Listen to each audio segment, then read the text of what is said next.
Il ne faut pas se moquer de ceux qui parlent, même pour ne rien dire. Qui parlent de la pluie du beau temps, qui parlent à tort et à travers. Nous le faisons tous. Qui parle tout seul, entendre sa propre voix, se parler à soi-même, tout haut. Tiens, il y a quelqu'un. C'est curieux ces chaussures. Ça doit faire 6 mois qu'elle est morte maintenant, ma mère. Après, il faut que j'aille faire des courses. La parole pour ne pas rouiller, pour s'aérer les pensées. Les ralentir, elles vont trop vite. Vérifier que les mots sont toujours là. Les mots appris et jetés dans l'espace. Les mots accrochés les uns aux autres, à l'aveuglette, qu'ils se dissipent dans l'air, qu'ils atteignent les inconnus. Vérifier la résonance de la boîte pulmonaire, de la pensée pulmonaire. Un animal pas content et qui parle pour expulser le pas content, pour expulser le silence, la solitude. Exercice de bruit, faire marcher les mots, les faire courir, flâner, prendre l'air, le jogging des mots, même sans rien à raconter. Dire ce qui vient tout seul.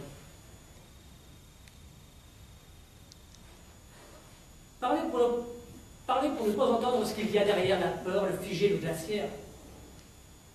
Échapper au silence des pensées qui ne parlent pas. Intelligence soudaine là derrière qu'on n'arrive pas à équiper de mots. Tant pis, autre chose de sorte, banal, approximatif, anecdotique, sommaire. Les mots sont sommaires. Parler de ce qu'on peut avec le pauvre vocabulaire minimum de ça, et trucs, et machin, et ciel, et pierre, et cœur, et porte, et chaise, et enfant, et demain, et argent, et noir, et rouge, et loin, et dormir, et moi? Et toi? Depuis cette boîte qui est le corps, depuis cette boîte qui est la tête, faire du bruit dans la maison. Ça va venir, l'histoire va venir. Parler pour exister séparément. Comme si on avait peur de se fondre dans le magma, être confondu. Les mots comme des colliers ou des fouets ou des caresses. Parler pour occuper la distance. Ne pas se noyer dans la pensée qui tourne sur elle-même. Ça fait tenir la tête droite dans l'axe de la bouche de parler. Sinon on tomberait à l'intérieur à regarder le boyau du cerveau. Marmonner. C'est autre chose. C'est entre deux eaux. Moitié dehors, moitié dedans. Pas franc. Moitié timide, moitié courageux. Marmonner, non. C'est pas pareil. Ça confine à la folie. Non? Éparpiller sa folie. De toute façon, quelque chose va se dire, va finir par se dire. Une histoire. On aime ça, une vraie histoire. Qui se tient, qui s'emboîte tout d'un coup. Je ne suis pas contre, mais non, je ne peux pas brusquer. Je ne peux pas. Parler comme un peintre. Faire un tableau sur le vide du blanc de la toile avec le choix de toutes les couleurs. Et par quoi commencer? Par quelle tâche? Parce que la couleur, ça ne part plus après. L'abstrait n'est pas venu après comme on nous le raconte dans l'histoire de la peinture. Il est venu avant. Avant le figuratif, bien sûr.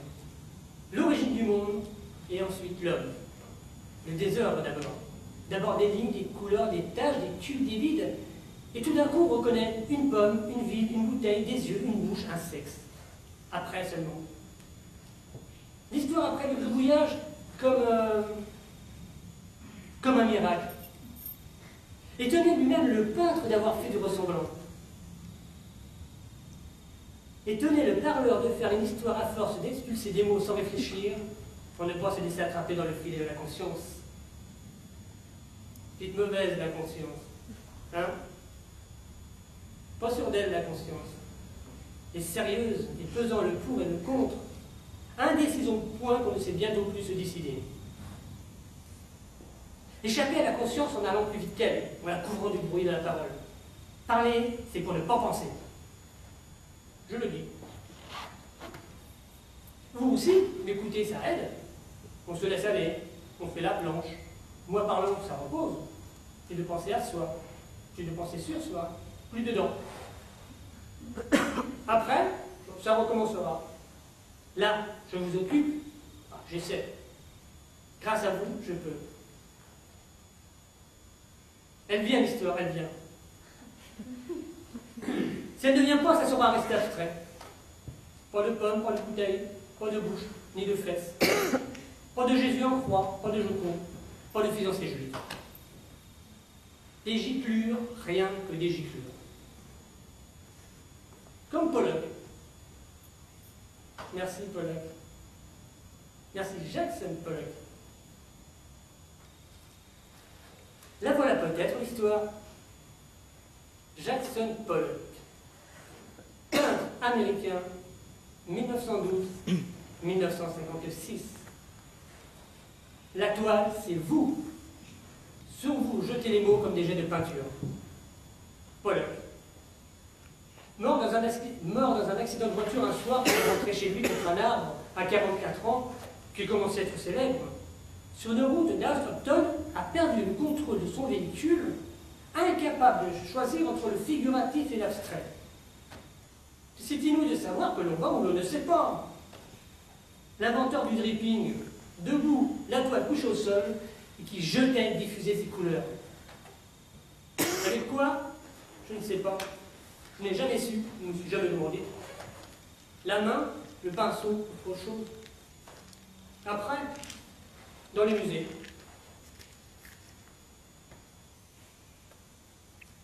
Je vais me taire. Il est l'heure.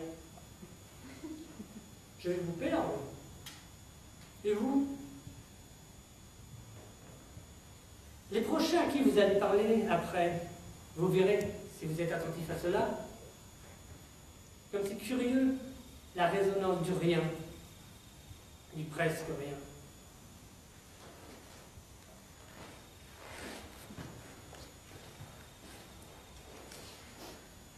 Très vite, vous aussi, vous allez parler de rien. À ma place.